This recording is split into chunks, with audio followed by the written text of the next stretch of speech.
Hola, ¿qué tal? Bienvenidos a su clase que lleva por nombre Derecho Internacional Privado. En esta ocasión vamos a analizar el tema que lleva por nombre las fuentes del derecho internacional privado, para lo cual es importante precisar que la doctrina ha sido concordante en el aspecto de clasificar genéricamente a las fuentes de la disciplina eh, objeto de estudio de nuestra asignatura en dos grupos a saber, es decir, las fuentes nacionales y las fuentes internacionales. En concordancia con lo anterior, los autores de tendencia internista consideran que las fuentes nacionales son las únicas, eh, puesto que el derecho nace y se agota en el ámbito interno. Esta encuentra su fundamento en las teorías monistas, constitucionalistas, territorialistas o internistas que florecieron durante las épocas de sentimiento nacionalista e independentista. Sin embargo, las mismas están actualmente en desuso, por lo que van en la tendencia a su desaparición. Ahora bien, por su parte, los internacionalistas, al contrario a los internistas, estiman que las fuentes internacionales son primordiales para el derecho internacional privado, pues consideran que este debe tener un contenido de naturaleza supranacional. Estas teorías reciben el nombre de monistas internacionales y han rendido bastante fruto mediante la suscripción de tratados y convenciones internacionales. Desde luego, cada grupo de fuentes, es decir, tanto nacionales como extranjeras, se pueden dividir a su vez en diversas categorías y estas pueden variar según el país donde se analicen. En el caso concreto de México, las fuentes nacionales del derecho internacional privado son las siguientes. En primer lugar tenemos a la ley, en segundo lugar tenemos a la jurisprudencia, en tercer lugar tenemos a la doctrina, posteriormente tenemos a la costumbre y finalmente a los principios generales del derecho. Por cuanto hace a la ley como fuente de derecho, es importante precisar que se entiende por esta toda fuente formalmente legislativa, es decir, el proceso por el cual uno o varios órganos del Estado formulan y promulgan determinadas reglas jurídicas de observancia general a las que se les da el nombre específico de leyes. Desde luego hay que recordar que el proceso legislativo en México se divide en dos. El primero de ellos está destinado a reformar nuestra constitución política de los Estados Unidos mexicanos y está regulado por el artículo 135 de nuestra propia norma fundamental, donde se establece que para que nuestra constitución pueda ser reformada o adicionada, se requiere que las 2/3 partes de los miembros presentes del Congreso de la Unión aprueben dichas adiciones o reformas, así como que las mismas sean aprobadas a su vez por la mayoría de las legislaturas de los estados. Por cuanto hace el segundo proceso legislativo, este está dirigido a la confección de leyes ordinarias y se encuentra normado por lo dispuesto en los artículos 71 y 72 de la Constitución Federal, así como por los artículos 3 y 4 del Código Civil Federal y 3 y 4 del Código Civil para la Ciudad de México. Este proceso comprende 6 etapas a saber, como lo es la iniciación, la discusión, la aprobación, la sanción, la promulgación, la publicación e iniciación de vigencia.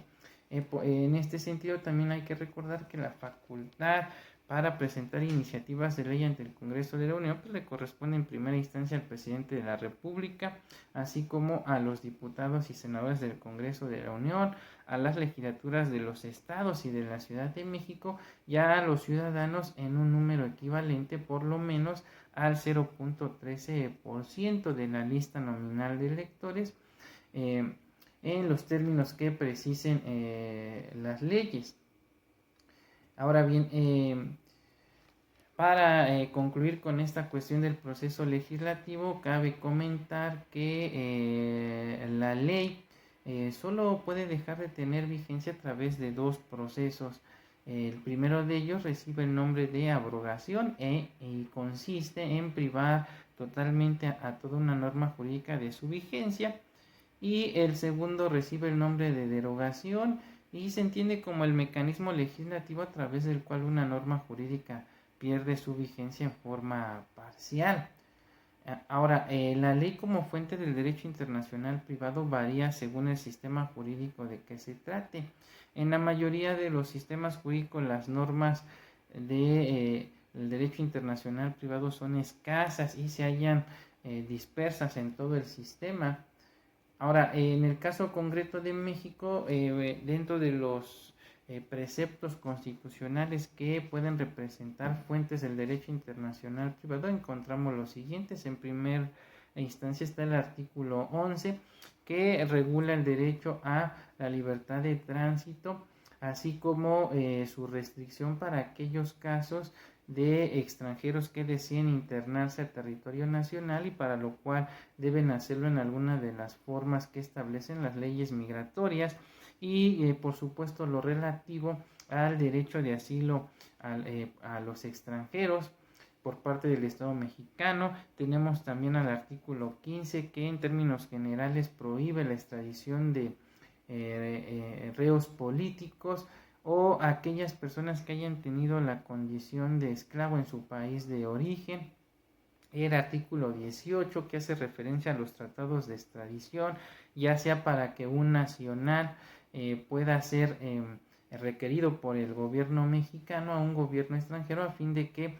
sea juzgado en territorio nacional o cumpla su pena, o a la inversa, que en este caso una persona extranjera sea requerida por su país de origen para ser juzgado en el mismo o en su caso cumplir una pena por la comisión de un delito.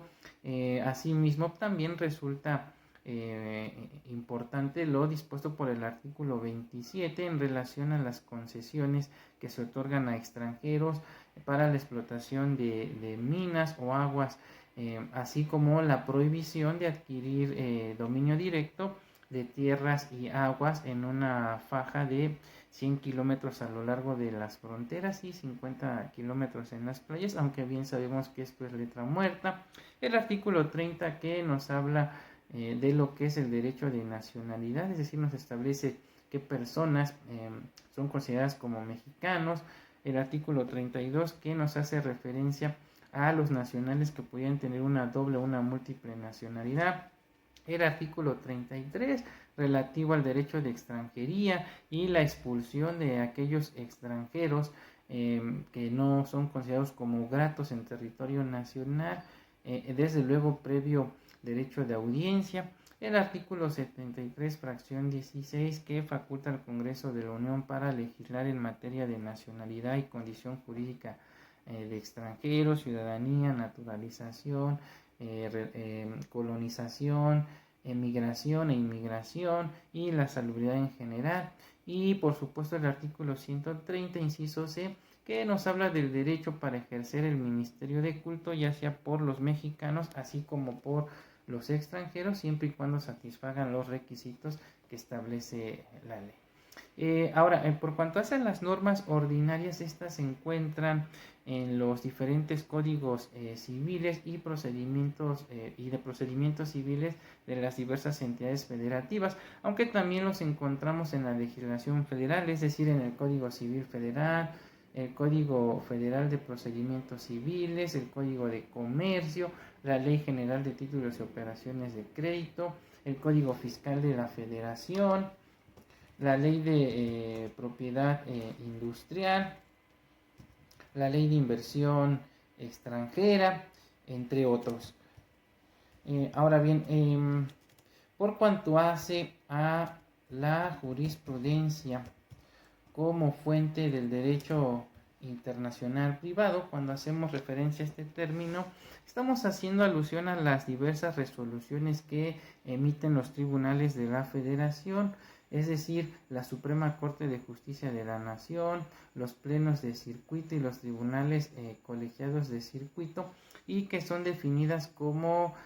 obligatorias en términos de lo dispuesto por los artículos 215 a 230 de la Ley de Amparo, así como las sentencias que emite la Suprema Corte de Justicia de la Nación para resolver las acciones de inconstitucionalidad y las controversias constitucionales a que hace referencia el artículo 105 de la Constitución Política de los Estados Unidos mexicanos.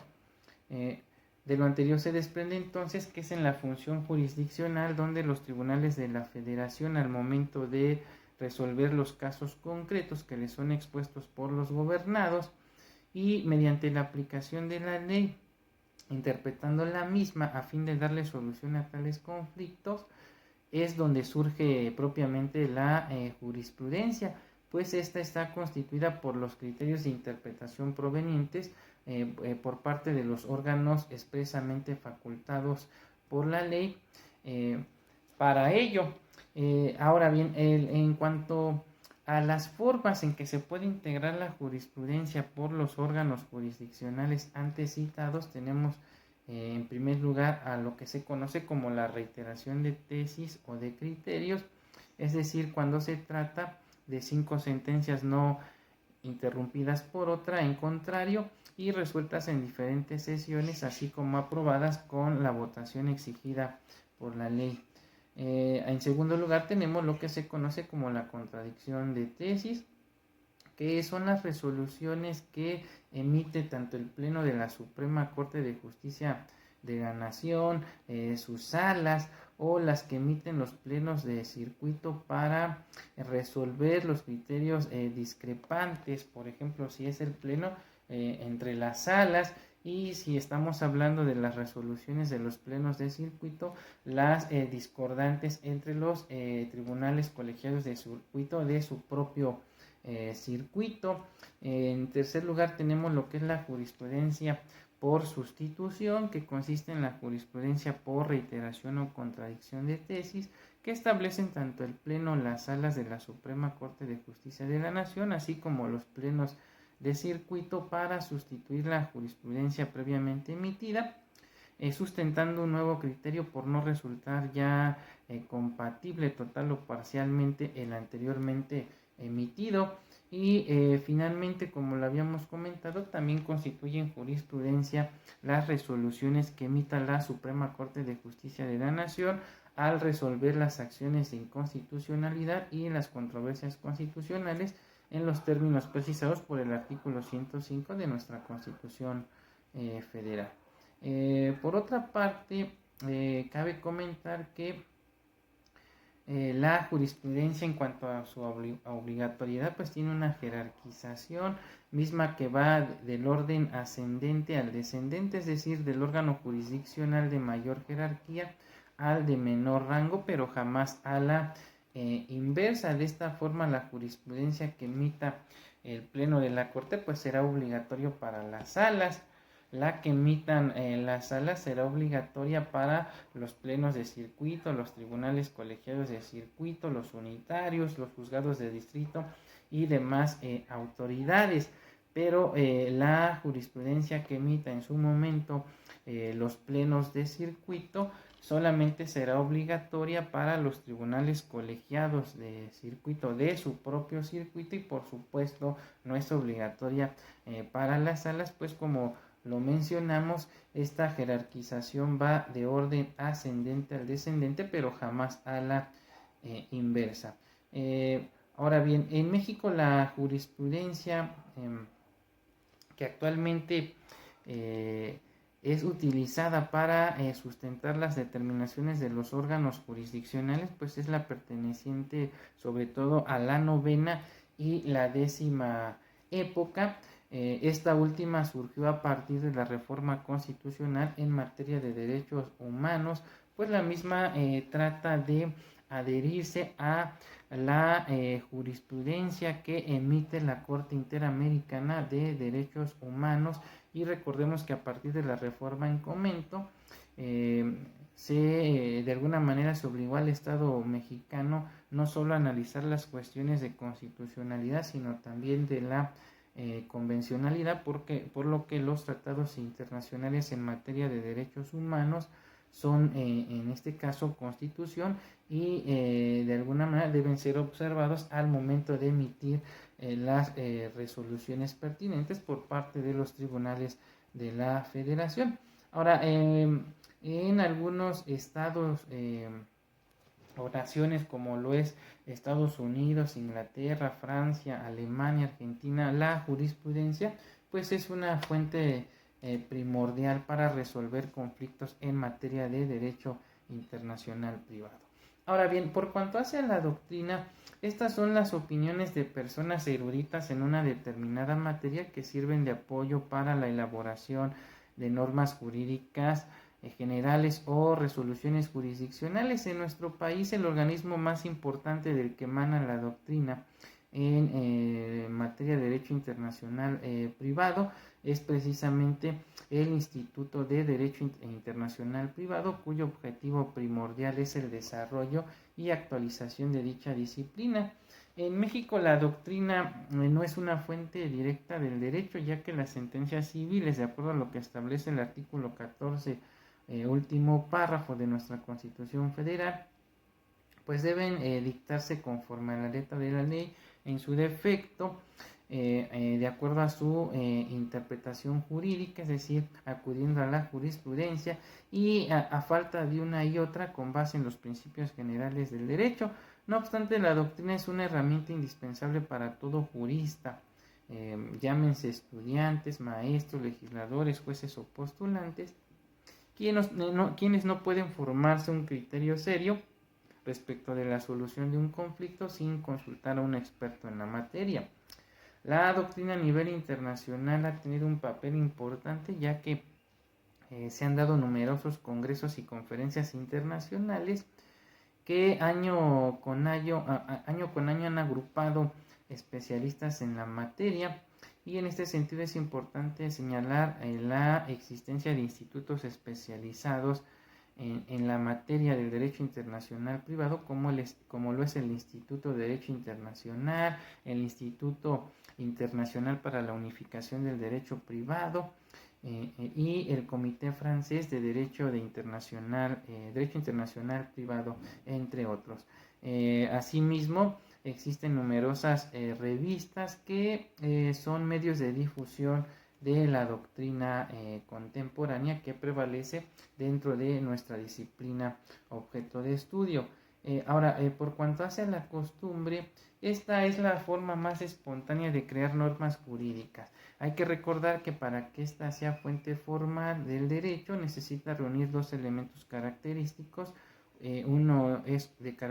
carácter objetivo, que se refiere a la práctica reiterada de una determinada conducta, y el elemento subjetivo, que se enfoca a la convicción de obligatoriedad de la misma. La costumbre, con la excepción de la materia mercantil, no es muy importante como fuente del derecho internacional privado en México. Sin embargo, la misma está integrada en los artículos 13, 14 y 15 del Código Civil Federal. Asimismo, hay que recordar que de acuerdo a lo que dispone el artículo 10 del Código Civil Federal, se establece que contra la inobservancia de la ley no puede alegarse desuso, costumbre o práctica en contrario. Por tanto, en México la validez de la costumbre deriva de la ley, ya que por sí sola no tiene fuerza alguna en nuestro derecho. No obstante lo anterior, en algunos países como Francia, esta tiene gran importancia como fuente del derecho. Así, en Francia la ley es casi una fuente inexistente, ya que su artículo tercero de su Código Civil hace referencia a que la jurisprudencia es la que de alguna manera ha permitido el desarrollo del derecho internacional privado en dicho país. Finalmente, por cuanto hace a los principios generales del derecho, estos son postulados básicos que orientan la realización de los valores jurídicos y que tienen el rango de conceptos jurídicos fundamentales. Sin embargo, es imposible precisar su contenido exacto y a cuánto nos referimos, porque aunque en esencia son paradigmas inmutables, la percepción de ellos conforme el tiempo pasa pues cambia. por cuestiones de idiosincrasia, sistema político, económico y social de un determinado Estado. No obstante, algunos se consideran comunes y estructurales para el derecho, tales como la justicia, la equidad, la igualdad, la seguridad y el bien común. Bien, con esto estaríamos concluyendo el tema relativo a las fuentes nacionales del derecho internacional privado y estaríamos analizando en uno subsecuente lo relativo a las fuentes internacionales de nuestra materia de estudio. Por el momento me despido, hasta pronto.